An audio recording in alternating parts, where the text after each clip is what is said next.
Hello everyone, আসসালামু আলাইকুম। কেমন আছেন সবাই? রিয়ান স্টুডিও অ্যান্ড ব্লগ থেকে সবাইকে স্বাগত জানাচ্ছি। Please subscribe my YouTube channel. তো আপুরা সবাই কেমন আছেন? আশা করি এই গরমে খুব অতিষ্ঠ হয়ে আছেন। তাই আপনাদের জন্য নিয়ে আসলাম ঠান্ডা ঠান্ডা কফি। এটা হচ্ছে কোল্ড কফি। তো চলুন ঝটপট বানিয়ে ফেলি। এখানে আমি চকলেট নিয়ে নিয়েছি। এর মধ্যে আমি দিয়ে দিলাম 2-3 চামচ কুসুম গরম দুধ। এটা দিয়ে আমি ভালোভাবে মিক্সড করে নেব। আপনাদের কাছে যদি চকলেট গানাশ থাকে তবে এটির অ্যাড করার প্রয়োজন হবে না। তো এই অবস্থায় আমি ভালোভাবে এটাকে মিক্সড করে নিচ্ছি যাতে আমার সেই লিকুইড ইনগ্রেডিয়েন্টসটা তৈরি হয়।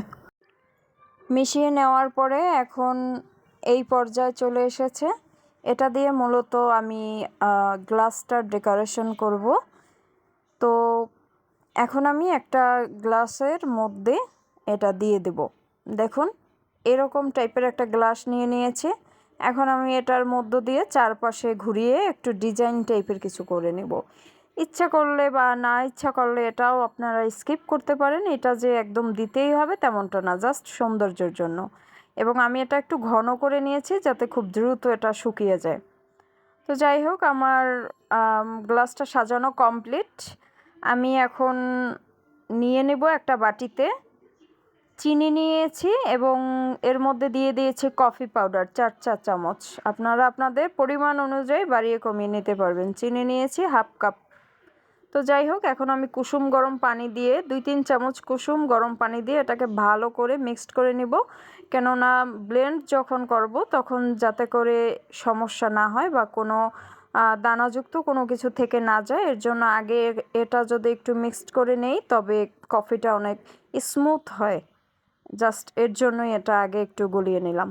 তো যাই হোক, ভালোভাবে এটা মিক্সড করা হয়ে যাচ্ছে। যতক্ষণ চিনিটা না গলবে ততক্ষণ মিক্সড করে নেবেন। তো যাই হোক, আমি একটা ব্লেন্ডারে আমি ঠান্ডা দুধ নিয়েছি। এখানে কিন্তু একদম ঠান্ডা একটা দুধ নিয়েছি, 2 ঘন্টা ফ্রিজে রাখা ছিল আমার। তো এটা নামিয়ে ডিরেক্ট কী করলাম, ব্লেন্ড করা আমার কমপ্লিট হয়ে গেল। দেখুন তো কতটা সুন্দর লাগতেছে এবং এত ঝটপট বাসায় থাকা এত মানে কম উপকরণে এরকম কোল্ড কফি খাওয়াটা আসলেই কিন্তু সত্যি মানে কি বলবো, কলিজাটা জুড়িয়ে যাবে আপনাদের।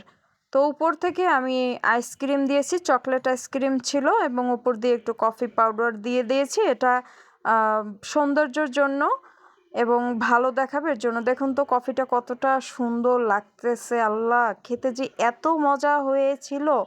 আমার আপুরা অবশ্যই 2-3 মিনিটে এই কফিটা আপনারা বানিয়ে ফেলতে পারবেন। আমি মনে করি এর থেকে সহজ ড্রিঙ্কস আইটেম আর হয় না।